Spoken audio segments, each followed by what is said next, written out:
આમ આદમી પાર્ટીના નેતા બ્રિજરાજ સોલંકી અને પોલીસ વચ્ચે ફરી એકવાર શાબ્દિક ઉગ્ર બોલાચાલી અને ઘર્ષણના દ્રશ્ય સામે આવ્યા છે।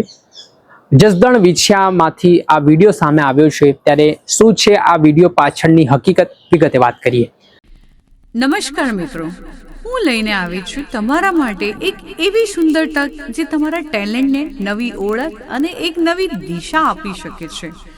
તમારા અંદર રહેલી અદ્ભુત કળા, સુંદર અવાજ અને અનોખી પ્રતિભાને હવે દુનિયા સામે રજૂ કરવાનો સમય આવી ગયો છે। જો તમે તમારા સપનાઓને સાકાર કરવા માંગો છો તો હવે ચિંતા કરવાની કોઈ જરૂર નથી। શું તમે સિંગર છો? શું તમે વોઇસ ઓવર આર્ટિસ્ટ છો? શું તમે પોડકાસ્ટ ક્રિએટર છો? શું તમે તમારી કળાને એક પ્રોફેશનલ પ્લેટફોર્મ આપવા માંગો છો? તો હવે આપનું સ્વાગત છે ઓમ રેકોર્ડિંગ સ્ટુડિયોમાં, આપનું પોતાનું વિશ્વાસુ આધુનિક રેકોર્ડિંગ સ્ટુડિયો। દર્શક મિત્રો, સ્કાયનેટ મીડિયામાં આપનું સ્વાગત છે। વાત કરીએ તો રાજકોટ ગ્રામ્યના જસદણ વિછિયામાં આજે આમ આદમી પાર્ટીના નેતા બ્રિજરાજ સોલંકી પહોંચ્યા હતા, જ્યાં એક ગામમાં વીજ થાંભલા જેટકો કંપની દ્વારા નાખવામાં આવી રહ્યા છે, તેને લઈને ત્યાંના ખેડૂતો વિરોધ પ્રદર્શન કરતા હતા ને તેમણે આપ નેતા બ્રિજરાજ સોલંકીનો સંપર્ક કર્યો। ત્યારે ખેડૂતોને મળવા માટે જ્યારે આપ નેતા પહોંચ્યા ત્યારે આ જે ખાનગી કંપનીઓ દ્વારા વીજ લાઈન નાખવાની કામગીરી ચાલી રહી હતી, તે દરમિયાન એ વીજ લાઈન નાખવાની કામગીરી અટકાવવામાં આવતા પોલીસ વચ્ચે પડે છે। પોલીસ સાથે આપ નેતા બ્રિજરાજ સોલંકીની ઉગ્ર બોલાચાલી થાય છે, ઘર્ષણ જેવી સ્થિતિ નિર્માણ પામે છે। એ ઘટના એક ગરમાગરમીનો વિડીયો પણ સામે આવ્યો છે, જેમાં જે બ્રિજરાજ સોલંકી એક પોસ્ટર પણ વાયરલ કર્યો હતો, તેમાં તેઓ મુલાકાતે આવી રહ્યા છે તે વાત હતી। તો પોલીસનું કહેવું છે કે તમે અહીંયા સભા કરવા નથી આવી શકતા ને આ રાજકીય બાબતો અહીંયા તમે અહીંયા એક રાજકીય માહોલ ઉભો ના કરો ને આને લઈને ઉગ્ર બોલાચાલી થઈ। પેલા એ વિડીયો જુઓ। તમારા અધિકારીઓ એમને એમ કે આ ખેતરમાં કરવાનું એટલે કોઈના બાપનું ખેતર છે ને બીજી વાત અહીંયા તમને પડામાંથી હાલવાની ના પાડી છે તો હું કામ હાલો છો ભાઈ? 100 વાતની એક વાત, અમે અહીંયા કામ ચાલુ થવા નહીં દઈએ એટલે નહીં દઈએ। આને યોગ્ય વળતર મળશે ખેડૂતોને ત્યારે કામ ચાલુ થશે, બાકી કામ ચાલુ નહીં થાય। ભાઈ કામ બામ ચાલુ નહીં કરતા હો। આ જેસીબી વાળો કોણ છે? એને કે ખેતરમાંથી જેસીબી બહાર કાઢ ભાઈ, કોણ છે? આ 7/12 માં આ ગરીબ ખેડૂતનું નામ છે। આની પરવાનગી વગર એક પોલીસ વાળાને હું આ જમીનમાં નહીં ઉભો રહેવા દઉં। દાદા હાથ જોડો, તમે સાહેબ ને હાથ જોડો। આ ગરીબ ખેડૂત છે સાહેબ, એમને તમારા અધિકારીઓ એમને એમ કે આ ખેતરમાં કરવાનું એટલે કોઈના બાપનું ખેતર છે? આ દાદા ને કીધું છે એમ નહીં, દાદા કીધું તમને અહીંયા મને એવું કીધું કે ખેતર એમ નહીં। બીજી વાત, અહીંયા તમને પડામાંથી હાલવાની ના પાડી છે તો હું કામ હાલો છો ભાઈ? અહીંયા પડામાંથી હાલવાની ના પાડી છે તો હું કામ હાલો છો? હમણાં તમે હાલતા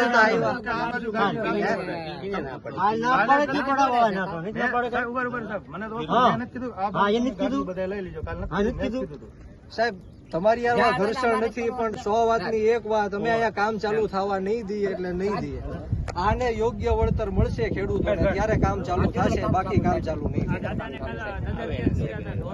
મારે સાયબર પર તો વાત નથી કરવી, પણ તમે પોલીસ અધિકારી તરીકે તમે સમજી શકો છો। અમે સમજીએ છીએ, પણ તમે કલેક્ટર ગમે એ હુકમ આપે કે ગમે એ કરી નાખે, પણ ખેડૂતની જ મરજી ન હોય તો તમે કઈ રીતના અંદર ઘૂસી શકો? કલેક્ટરને કયો ને હુકમ કર્યા છે, કલેક્ટરને બોલાવો, કલેક્ટર વાત કરાવો, કલેક્ટર વાત કરાવો મારી। એટલે ભાઈ કામ બામ ચાલુ નહીં કરતા હો। આ જેસીબી વાળો કોણ છે? એને કે ખેતરમાંથી જેસીબી બહાર કાઢ ભાઈ, કોણ છે? નહીં નીકળે એટલે સાહેબ આ અમારી જમીન છે।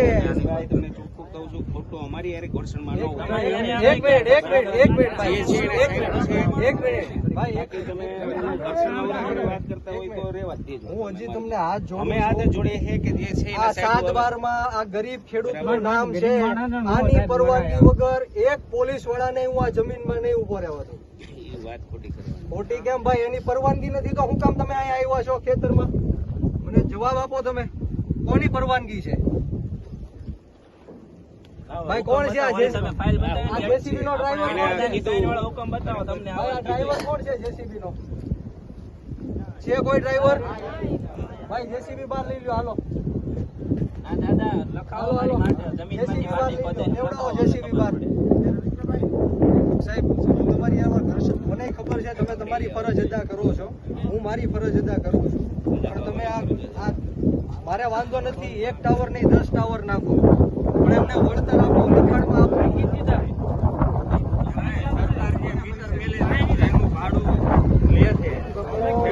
ભાડું દેવા માંગે છે.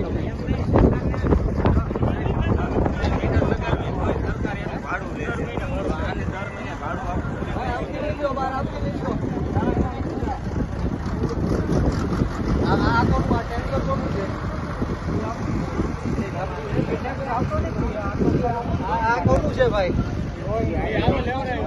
સાહેબ લેવડાવી લ્યો ને. સાહેબ લેવડાવી લ્યો. ના ના હું તમને હાથ જોડું છું. તમે છે ને ઉપરથી પરમિશન હું હાથ જોડું છું. પરમિશન મળે હું હાથ જોડું છું. ના ના હું હાથ જોડું છું. હું ઘર્ષણ નથી કરતો, હું તમને રિક્વેસ્ટ કરું છું. સાહેબ આવે પછી કે ના ના ના પણ ત્યાં સુધી સાહેબ આવે ત્યાં સુધી આ બધી કામગીરી છે. હું સાહેબ આવે ત્યાં વરે હું એની એમાં વાત કરી લઈશ, પણ તમે તમારું કામ કરો, મને મારું કામ કરવા દે. અમે રાજકીય પક્ષમાં PI સાહેબ, અમે રાજકીય પક્ષ હોય કે ન હોય, અમે રાજકારણ કરતા કે ન કરતા હોય, પણ આ પરવાનગી વગર આ ખેડૂતના ખેતરમાં તમે ઊભા છો તો સાહેબ તમે ઇલીગલી ઊભા છો. તમે ઇલીગલી ઊભા છો તો આ પ્રાઇવેટ પ્રોપર્ટીમાં તમે કઈ રીતના ઘૂસી શકો? તમે પ્રાઇવેટ પ્રોપર્ટીમાં કઈ રીતના ઘૂસી? આ સરકારી કામ નથી, આ પ્રાઇવેટ ખાનગી કંપનીનું કામ છે. આ પ્રાઇવેટ ખાનગી કંપનીનું કામ છે. તમારે મંજૂરી લેવી પડે અમારા ખેતરમાં ઊભા રહેવાની.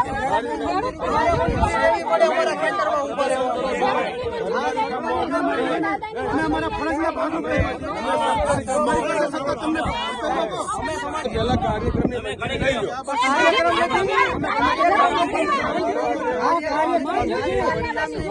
માલિક છે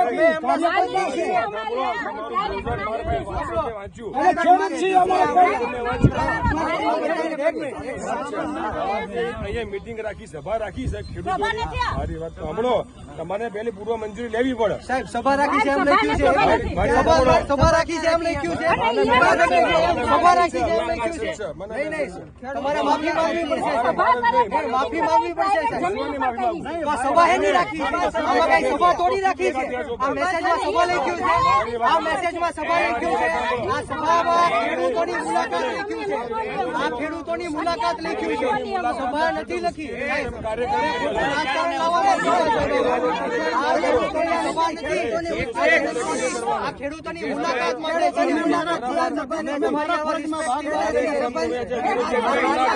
મુલાકાત છે. આ મુલાકાત છે. આ સભા નથી.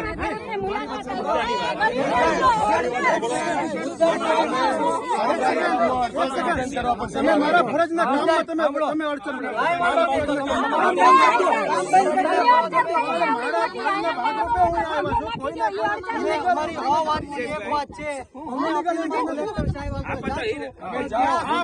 તમારે કામ કરવાની, કલેક્ટર સાહેબ પાસે મને તમારે કામ કરવાની પરવાનગી, તમારે કામ કરવાની પરવાનગી નથી. તમારે કામ કરવાની તમારે અહીંયા ઉભા રહેવાની પરવાનગી નથી.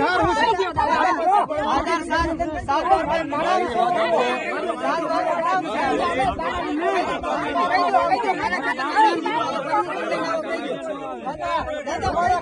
અમે ઉભા છીએ તો તમને મંજૂર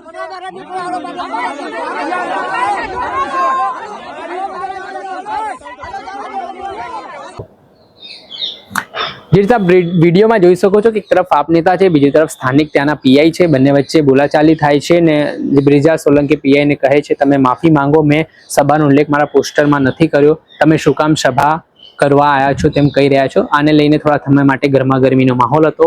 પીઆઈએ કહ્યું કે હું માફી નહીં માંગુ ને ત્યારબાદ જે જેસીબીના ટ્રેક્ટરો છે તે બહાર કઢાવવામાં આવ્યા હતા ને હવે આ મામલે આજ પૂરતી કામગીરી સ્થગિત કરવામાં આવી છે. પણ આ આખો વિવાદ છે તે દિવસે ને દિવસે ઉગ્ર બનતો દેખાઈ રહ્યો છે. દર્શક મિત્રો, આવા જ વિડીયો જોવા માટે સ્કાયનેટ મીડિયા જોતા રહો, લાઈક કરો, શેર કરો.